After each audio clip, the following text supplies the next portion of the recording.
अस्सलाम वालेकुम बेटा।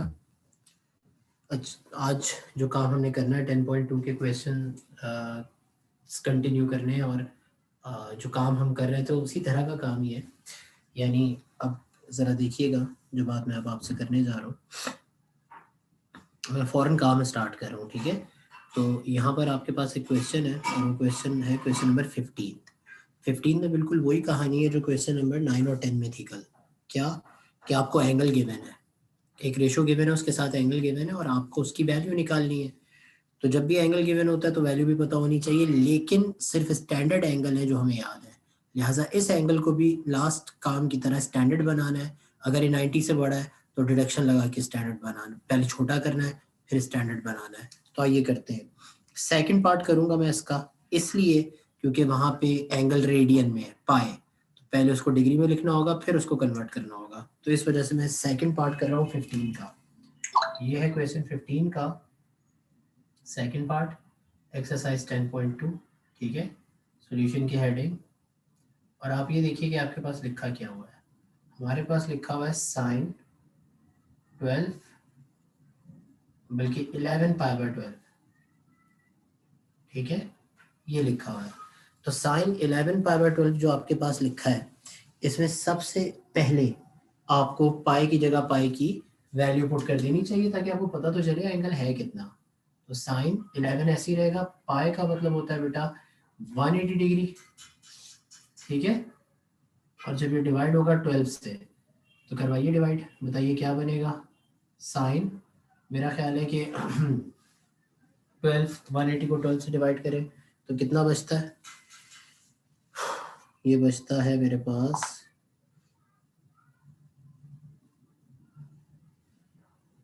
180 डिवाइडेड बाय 12g, ठीक है। 15, ठीक है। तो ये 15 बच रहा है।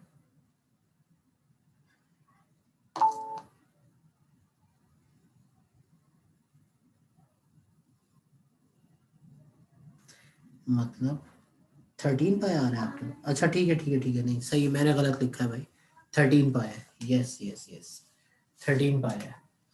तो ये 13π है। अच्छा, तो मैं कह रहा था कि 12, नीचे वाले 12 से ये कैंसिल होगा, और कैंसिल होके कितना बना था, ये 12 से कैंसिल होके 180, 15 बना था।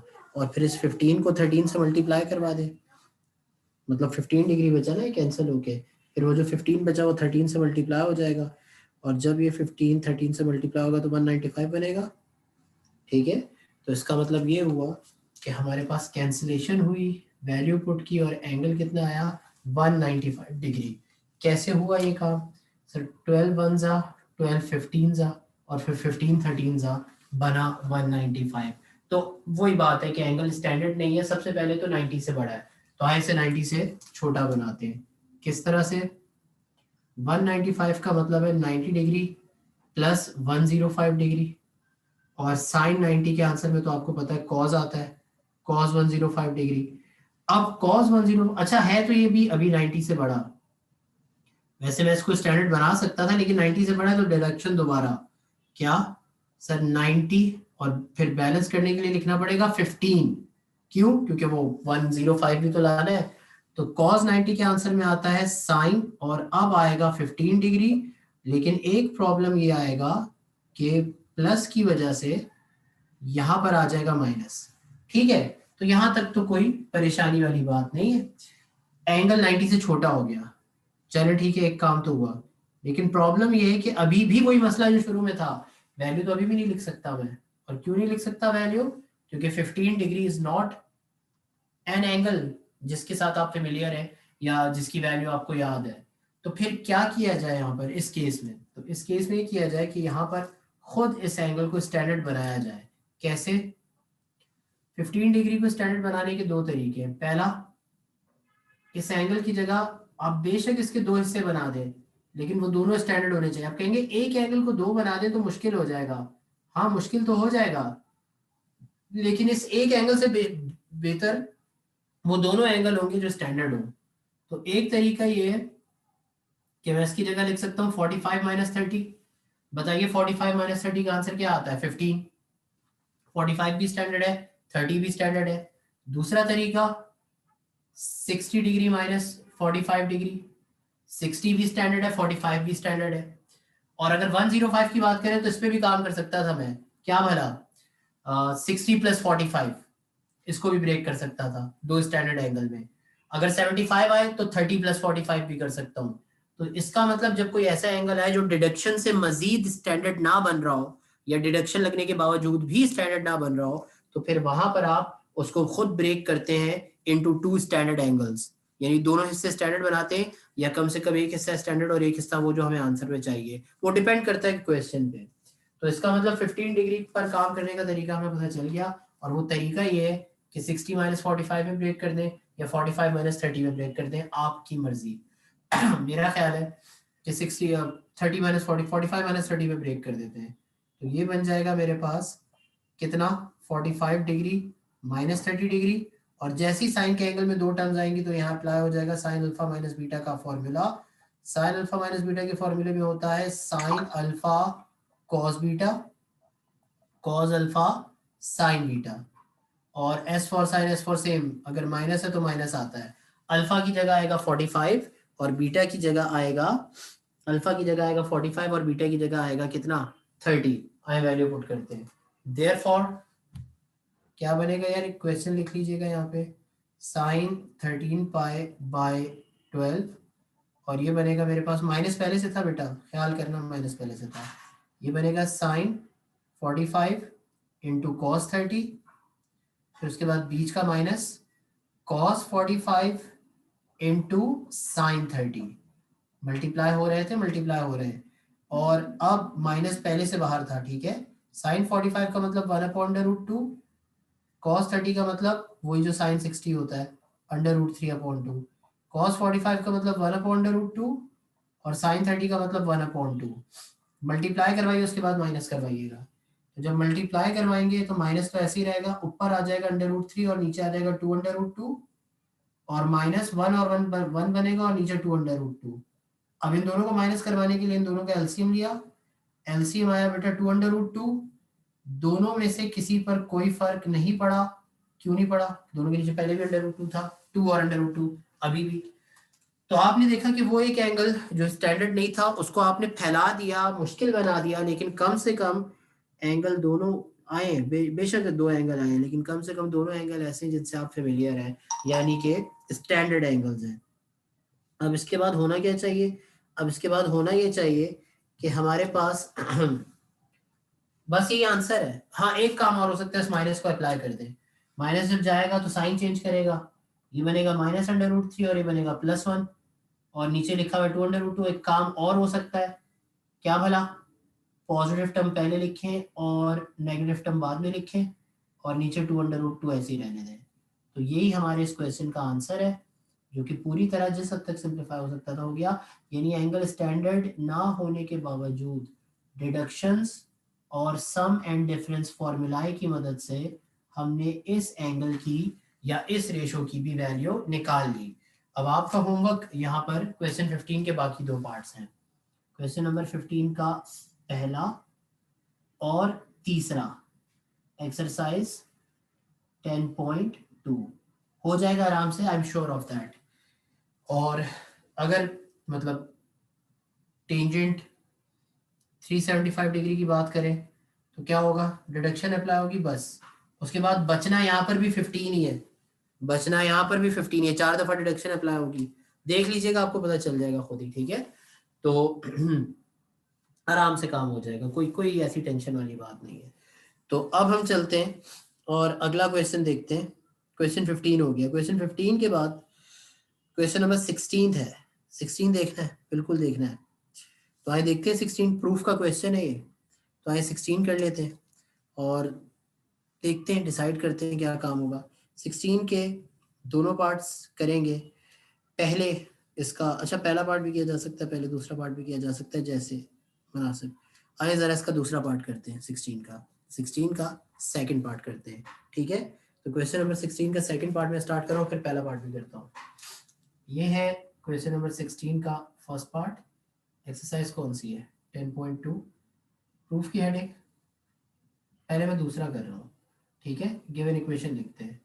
गिवन इक्वेशन में लिखा हुआ है आपके पास साइन कितना 19 और कॉस 11, साइन 19 और कॉस 11 डिग्री माइनस या प्लस साइन 71 डिग्री और साइन 11 डिग्री, और इसको बराबर साबित करना है किसके 1/2 के। अब जाहिर है यार 1/2 तो आप कंसिडर करेंगे नहीं, तो आप लोग सब कंसिडर करेंगे लेफ्ट हैंड साइड, और लेफ्ट हैंड साइड का आंसर निकालेंगे, उसको 1/2 के बराबर आना चाहिए। सबसे पहले मैं लिखूंगा लेफ्ट हैंड साइड की वैल्यू जो कि लिखी हुई है साइन 19 डिग्री, स्टैंडर्ड नहीं है, कॉस 11 भी स्टैंडर्ड नहीं है, कोई बात नहीं, अगर स्टैंडर्ड नहीं है कोई बात नहीं, क्यों, क्योंकि 19 और 11 को प्लस करो तो 30 आता है, 30 स्टैंडर्ड है, सही है, यानी ये स्टैंडर्ड है तो नहीं, लेकिन अगर इन दोनों को मिला लिया जाए तो स्टैंडर्ड बन जाएगा। अब जैसे ही मैं अगली टर्म में गया तो मुझे पता चला यहां मामला खराब हो गया, 71 11 डिग्री का मसला नहीं है, क्यों, क्योंकि जब साइन अल्फा होता था तो अगली टर्म में कॉस अल्फा होता था, और जब कॉस बीटा होता था तो अगली टर्म में साइन बीटा, यानी जो एंगल पहले साइन के साथ अगली टर्म में वही एंगल कॉस के साथ, जो एंगल पहली टर्म में कॉस के साथ अगली टर्म में वही एंगल साइन के साथ। तो इस कॉस और इस साइन पे कोई मसला नहीं है, क्योंकि जो एंगल पहली टर्म में कॉस के साथ है फॉर्मूले के मुताबिक वही साइन के साथ है। तो मसला या तो 19 में या 71 में, तो इसका मतलब या तो 19 को 71 बना ले, या फिर 71 को 19 बना ले। कैसे और क्यों, इसलिए क्योंकि ये दोनों एक दूसरे के कॉम्प्लीमेंट्री एंगल है ना, 19 और 71 को ऐड करें तो 90 आता है, तो इसका मतलब ये दोनों आपस में इंटर कन्वर्टेबल है, लेकिन आप किसी एक पर काम करेंगे। तो 19 को मैं ऐसे ही छोड़ता हूं, और मैं साइन 71 डिग्री को बना रहा हूं 19, किस तरह बनेगा, ये बनेगा 90 डिग्री माइनस 19, बोले बनेगा या नहीं, कैसे किया ये काम, सर वो 90 में से 90 माइनस करें तो क्या मिल जाएगा 71, तो 71 था, 71 ही लिखा हुआ है, तो फिर इस तरह से लिखा क्यों, दो रीजन, पहला डिडक्शन लग सके, और दूसरा हाँ ये एंगल भी स्टैंडर्ड नहीं है, लेकिन कम से कम ये वही एंगल है जो वहां थे, ये वही एंगल है जो वहां थे, तो जब एंगल सेम आ जाएंगे तो वो अल्फा यहाँ पर भी अल्फा वहां पर भी, बीटा यहाँ पर भी बीटा वहां पे भी, तो सिमिलैरिटी नजर आ जाएगी, या साइन अल्फा प्लस बीटा या साइन अल्फा माइनस बीटा का फॉर्मूला अप्लाई होने के चांसेस नजर आ जाएंगे। खैर पहले डिडक्शन तो अप्लाई कीजिए, हमने कहा sine 19 degree as it is, cos 11 degree as it is, sine 90 का आंसर हमेशा प्लस कॉस ही आता है, और एंगल में 19 है दूसरा तो 19 आएगा, और ये बन गया साइन 11, और अब आप खुद देख रहे हैं कि क्या ये बिल्कुल यही फॉर्मूला नहीं लिखा, यानी जब ये साइन अल्फा माइनस बीटा खुलता है तो ये आंसर आता है, तो अब अगर ये बंद होगा तो वापस यही आंसर आएगा, यानी अगर इसकी जगह ये आ सकता है तो इस लंबी साइड की जगह छोटी साइड भी आ सकती है। यानी अब मैं फॉर्मूले का रेफरेंस रिवर्स ऑर्डर में दे रहा हूँ कि जब साइन अल्फा कॉस बीटा और कॉस अल्फा साइन बीटा लिखा हो तो आंसर में बन जाएगा साइन अल्फा और beta, S for sine S for same, plus है तो आंसर में भी प्लस। जल्दी से बताएं लेफ्ट हैंड साइड का आंसर क्या बनेगा, सर लेफ्ट हैंड साइड का आंसर बन जाएगा एक साइन, अल्फा का मतलब है 19, बीटा का मतलब है 11, 19 प्लस 11 जो मैंने शुरू में ही सोच लिया था स्टैंडर्ड, ये दोनों स्टैंडर्ड नहीं है मगर इनका सम 30 बनेगा जो कि स्टैंडर्ड है, और साइन 30 हमें याद भी है, कितना आता है sine 30 sir 1/2, and this is the exact value of right hand side, that is LHS is equal to RHS, और नीचे लिख देना चाहिए हम लोगों को क्या, हैंस प्रूव्ड। ले जी, ये हो गया हमारा क्वेश्चन वाइंड अप। क्या ये काम हमें समझ में आया, दोबारा सुन लीजिए बेटा, यहाँ पर हमारे पास एक तरह से एक एक्सप्रेशन, बड़ा सा एक्सप्रेशन खुला हुआ पड़ा है, और यहाँ पे चार चार एंगल है, 19 11 और 71 11, मैं कह रहा हूँ अगर यहाँ 19 11 है तो वहां भी 19 11 होना चाहिए था, अल्फा की जगह 19, बीटा की जगह 11, या अगर यहाँ 71 है तो वहां भी 71 होना चाहिए। एक बात तो तय 11 पे कोई मसला नहीं है, क्योंकि यहाँ पे भी दूसरा एंगल बीटा 11 है और वहां पे भी दूसरा एंगल बीटा 11 है, तो 11 पे कोई मसला नहीं है, 11 पे मुझे काम करने की जरूरत भी नहीं है। तो मैंने कहा या तो 19 को 71 बना ले या 71 को 19 बना ले, दोनों ऐसा हो सकता है। यानी जब 71 पे मैंने काम किया तो उसको 90 माइनस 19 बनाया, और अगर मैं 19 पे काम करता तो 90 माइनस 71 बनता, क्योंकि 19 डिग्री का मतलब है 90 में से 71 माइनस करो, और 71 डिग्री का मतलब है 90 में से 19 माइनस करें, तो 71 के आंसर में 19 आ जाएगा, 19 के आंसर में डिडक्शन लगने के बाद 71 आ जाएगा, तो एंगल सेम बन जाएगा और बन गया। और उसके बाद फिर जब एंगल सेम बन गया तो बोला एक दफा कॉस है वही एंगल फिर साइन के साथ भी है, फिर एक दफा वो एंगल दूसरा एंगल कॉस के साथ है, यहाँ पे वही एंगल साइन के साथ है, तो sign alpha cos beta cos alpha sine beta यानी साइन अल्फा प्लस बीटा वाली फॉर्म लग गई और क्लोज हो गया। और क्लोज होने के बाद बन गया sine alpha plus beta, alpha की जगह 19 बीटा की जगह 11 आया, 30 बना और साइन 31/2, यही हमारे इस क्वेश्चन का आंसर हो गया। ठीक हो गई बात। आए अब इसका पहला, अच्छा पहले पार्ट में पता है मसला क्या है, पहले पार्ट में दो मसले हैं। पहला 3 साइड्स हैं, अब जब 3 साइड्स होती हैं तो LHS RHS नहीं लिख सकते, ठीक हो गई बात। दूसरा मसला क्या है, दूसरा मसला ये है कि किस तरह से काम करेंगे क्योंकि स्टैंडर्ड एंगल नहीं है। तो आपके पास दो ऑप्शन अगेन कि दूसरी साइड लें उसको पहली साइड के बराबर ले आए, फिर तीसरी साइड लें उसको भी पहली साइड के बराबर ले आए, या फिर आप पहली ही साइड को कंसिडर करें और उस पर 2 दफा काम करें और एक दफा उसको दूसरी साइड के बराबर ले आए और एक दफा उसको तीसरी साइड के बराबर ले आए। तो मेरा ख्याल है कि ये जो दूसरी बात है ज्यादा बेहतर लगती है कि पहली साइड पर काम करते हैं और उसको दूसरी साइड जैसा बनाते हैं, ठीक है। और कोई खास इसमें मसला नहीं होगा इसलिए क्योंकि प्रूफ का क्वेश्चन है तो आंसर आपको पता है। जैसे मिसाल के तौर पे टेंजेंट 57 डिग्री जो कि स्टैंडर्ड एंगल नहीं है, अब स्टैंडर्ड एंगल नहीं होता तो हम उसको 2 हिस्सों में ब्रेक करके स्टैंडर्ड बनाते हैं, ठीक है। तो यहाँ भी मैं स्टैंडर्ड बना सकता हूँ। अब कौन सा स्टैंडर्ड बनाना है या नहीं बनाना ये डिपेंड करता है कि मुझे आंसर में क्या चाहिए, क्योंकि यहाँ दोनों हिस्से स्टैंडर्ड नहीं बनेंगे। यानी अगर मैं 30 लिखूंगा तो 27 आएगा, 27 स्टैंडर्ड नहीं होता। अगर 45 लिखूंगा तो +12 आएगा, 12 भी स्टैंडर्ड नहीं है। अगर 60 लिखूंगा तो -3 डिग्री आएगा, -3 डिग्री भी स्टैंडर्ड नहीं है। तो इसका मतलब यहाँ पे कौन से दो हिस्से बनाने ये आपको आंसर बताएगा। तो आंसर में प्रूफ करना है √3 cos 3 डिग्री और √3 cos 3 degree minus sin 3 degree, ठीक है। और नीचे मौजूद है cos 3 degree plus √3 sin 3 degree. तो इस साइड को देखकर समझ आता है कि सर आपने 3 डिग्री में एक्सप्रेस करना है इसको, यानी आपने इस टेंजेंट 57 डिग्री को 3 डिग्री बनाना है। यानी 3 डिग्री वाला कौन सा हिस्सा बनाना है, आपने ना सिर्फ स्टैंडर्ड एंगल बनाना है बल्कि साथ साथ 3 डिग्री भी आपको अब चाहिए। तो मेरा ख्याल है 60 डिग्री और -3 डिग्री चलेगा। क्यों चलेगा सर, इसलिए चलेगा क्योंकि 60 स्टैंडर्ड है, इसकी तो वैल्यू आ जाएगी और 3 डिग्री मुझे आंसर में चाहिए। यहाँ लग जाएगा अब टेंजेंट अल्फा माइनस बीटा का formula.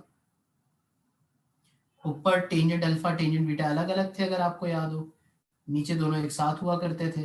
1 plus tangent alpha tangent beta, plus इसलिए क्योंकि ऊपर सेम नीचे चेन, माइनस और प्लस। देयरफॉर टेंजेंट 57 डिग्री की वैल्यू बताइए क्या बनेगी, tangent 60 degree minus tangent 3 degree upon में 1 प्लस टेंजेंट 60 डिग्री और टेंजेंट 3 डिग्री। तो टेंजेंट 60 डिग्री की जगह उसकी वैल्यू आ जाएगी और वो वैल्यू क्या है, वो वैल्यू है √3।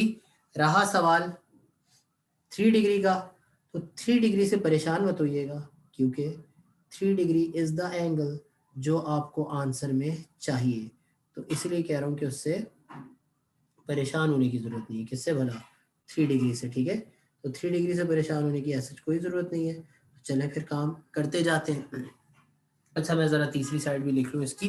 तीसरी साइड में 12 है, तो बेटा जहां 12 है इसका मतलब वहां आप बनाओगे 45 + 12, और अगर आंसर में 27 चाहिए होता तो 30 + 27। यानी आंसर देखकर पता चल गया कि 57 के कौन से दो हिस्से बनाने हैं, ठीक है।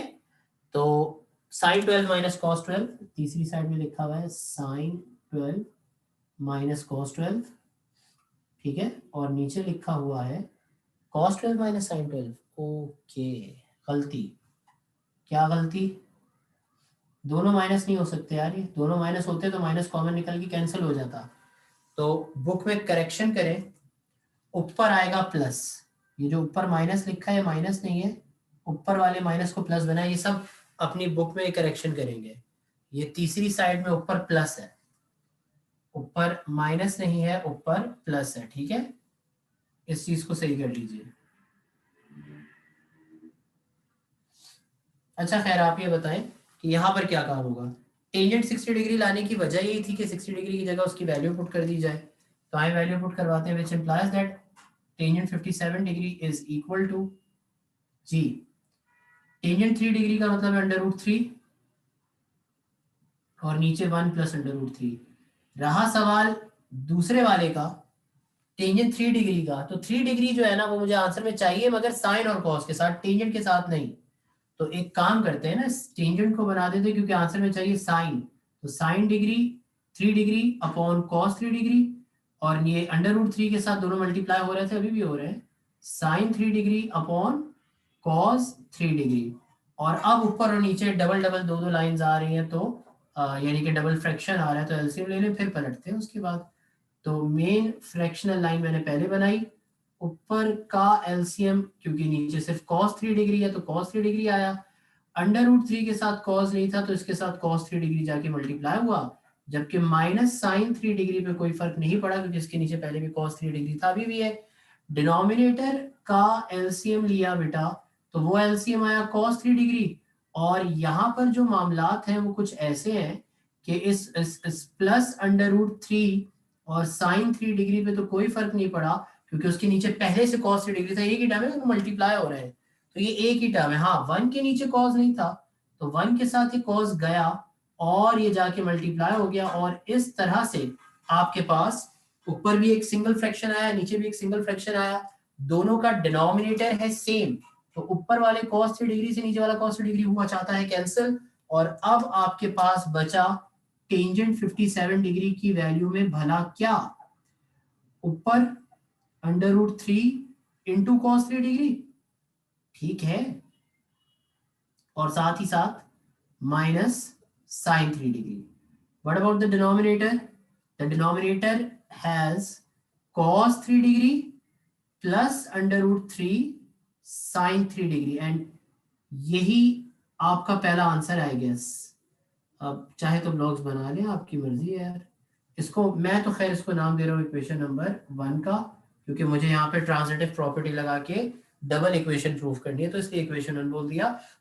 इसी तरीके से ये जो टेंजेंट 57 कंसिडर किया है, इस पर काम करने का एक और तरीका है, और वो एक और तरीका या एक और बात ये है कि अब अगर आपको इसको in terms of 12 degree express करना है, क्योंकि यहाँ पे आंसर में 12 भी चाहिए, तो अब जो इसका हिस्सा बनेगा 45 डिग्री बनेगा, और बैलेंस करने के लिए +12, दोनों हिस्से अब एक्सेप्टेबल है।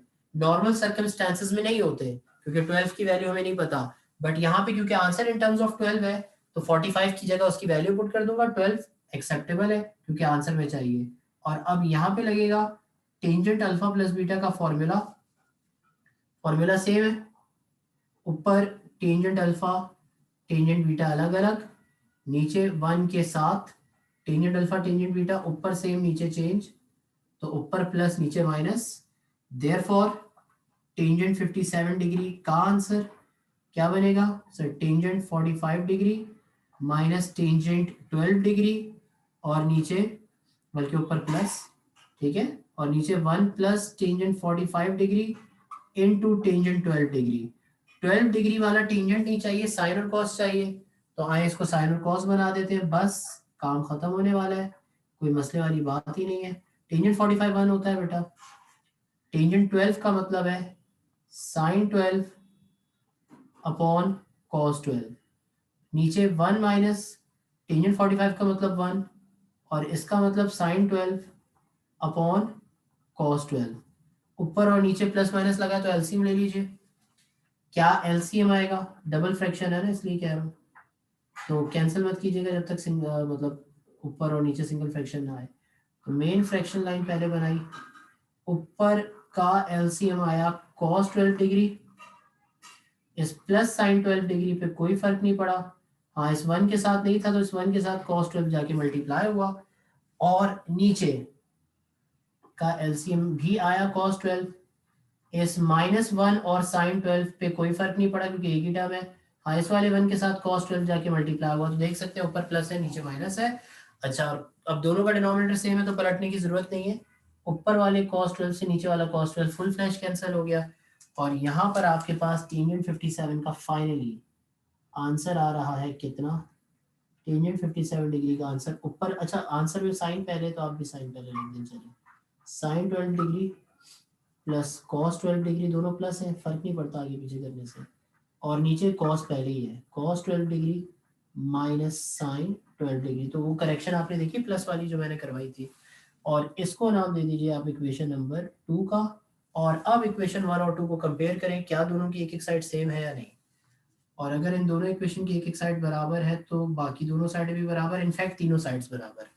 तो कंक्लूजन लिख दीजिए, क्या फ्रॉम इक्वेशन 1 एंड इक्वेशन 2 क्या मिल रहा है हमें कि टेंजेंट 57 डिग्री बराबर है किसके, √3 cos 3 degree minus sine 3 degree के, divided by cos 3 degree plus √3 sine 3 degree के।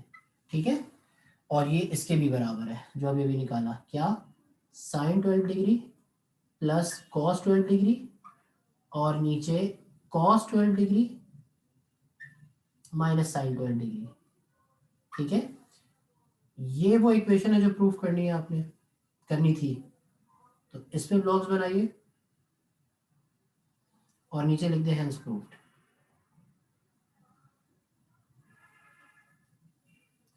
बेटा टिक मार्क जरूर कर लीजिए इस क्वेश्चन पर, थोड़ा सा जाहिर है एंगल स्टैंडर्ड नहीं थे तो इस वजह से अलग क्वेश्चन था। ठीक है, तो ये सूरत हाल पोजीशन आपके सामने of the different questions that you have. ठीक है, अब प्रूफ के क्वेश्चंस जो नीचे वाले बचे वो तो करने ही करने हैं, जाहिर है, लेकिन उसके साथ साथ क्वेश्चन नंबर 14 रहता है। अब मैं ये तो चाहूंगा कि क्वेश्चन 14 निपटा दूं आज। ठीक है, क्वेश्चन नंबर 14, हालांकि टाइम कम है लेकिन निपटाया जा सकता है। जरा देखिए कैसे, आपको काम पहले से आता है। क्वेश्चन नंबर 14, एक्सरसाइज कौन सी, 10.2। जरा बताइए वैल्यू क्या दी हुई है, साइन अल्फा की वैल्यू दी हुई है कितनी, √3/2। हर पार्ट के लिए जो गिवन इंफॉर्मेशन है वो एक ही दफा लिख रहा हूं, और दूसरे हाफ में आपको दिया हुआ है कॉस बीटा कितना, √1 नहीं है, 1/√2 है। √1 नहीं हो सकता, √1 का मकसद समझ से बाहर है, 1 पे अंडर रूट लगाने का क्या मकसद। अच्छा, सबसे पहले आप ये बताएं कि साइन अल्फा अगर आपको पता है तो क्या पता चल सकता है, कॉस पता चल सकता है, तो आइडेंटिटी का रेफरेंस दीजिएगा, क्या sine square theta plus cos square theta बराबर होता है 1 के, तो इसी वजह से कॉस स्क्वायर थीटा बराबर होगा 1 माइनस साइन स्क्वायर थीटा के। ये वैल्यू पुट कीजिए, तो कॉस स्क्वायर अल्फा की वैल्यू बनेगी 1 minus sine square alpha, sine alpha की जगह उसकी वैल्यू पुट कीजिएगा, क्या वैल्यू है इसकी वैल्यू बनेगी बेटा √3/2 का स्क्वायर, स्क्वायर अप्लाई कर दीजिए और एलसीएम ले लीजिए।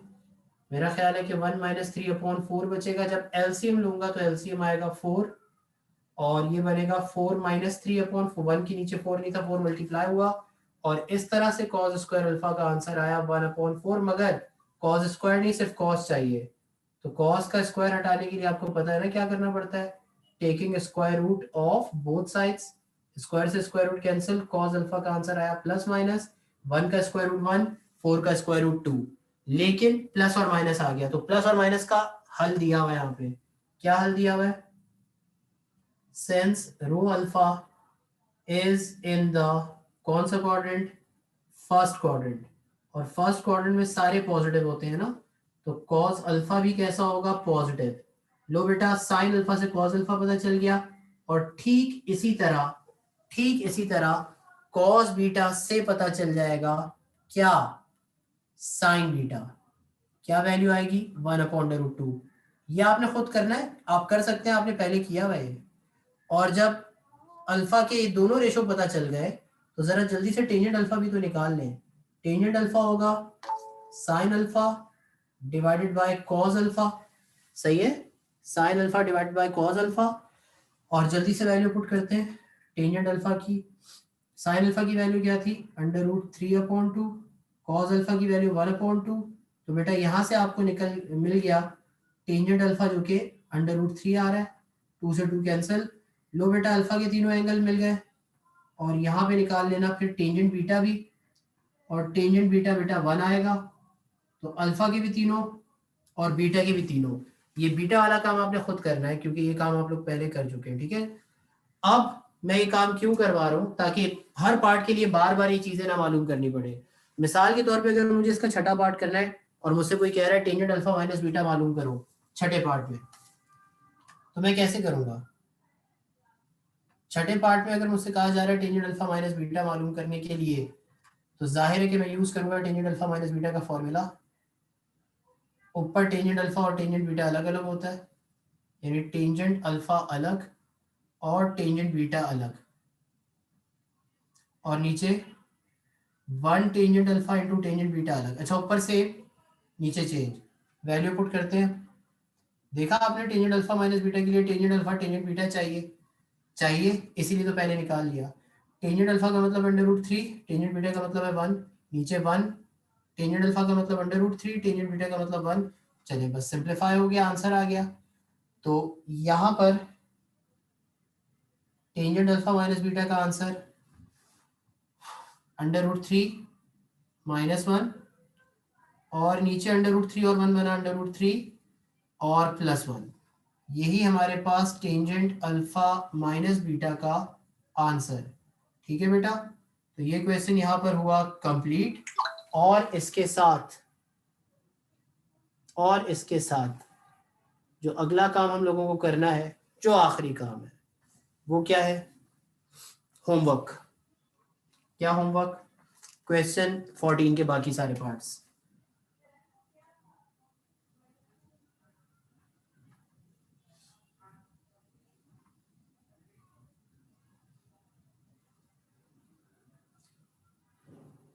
सिर्फ आखिर के क्वेश्चंस रह गए, बाकी सारा काम हो गया बेटा। 17 से 21 वो इंशाल्लाह नेक्स्ट क्लास में। अगर आपने कोई सवाल पूछना है तो पूछ लीजिए मुझसे, क्योंकि काम खत्म हो गया है और अब मैं इस काम की पिक्चर लेके शेयर भी कर दूंगा, कोई मसले वाली बात नहीं है। ठीक है, तो ये था आज का काम आपके सामने। ये बिल्कुल पुराना काम है, कोई नया काम नहीं है, 9.2 वाला काम है। और अगर कोई भी मसला हो, जाहिर मैं छोटा लिखा है मुझे पता है, पिक्चर में शेयर कर दूंगा, लेकिन इस काम को आप पहले से करना जानते हैं। साइन की मदद से कॉस निकाला, कॉस की मदद से साइन निकाला, दोनों को डिवाइड करके टेंजेंट निकाला, और जो जो मालूम करना है उसका फॉर्मूला यूज करेंगे। अगर ये मालूम करना है इसका फॉर्मूला यूज करके इसकी वैल्यू पुट करते जाएंगे। इसीलिए सारा काम एक दफा कर लिया है। ठीक है, सो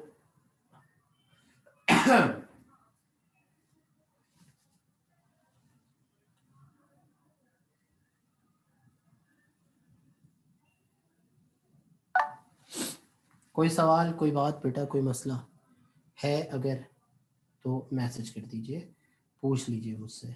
ठीक है, कोई परेशानी वाली बात नहीं है।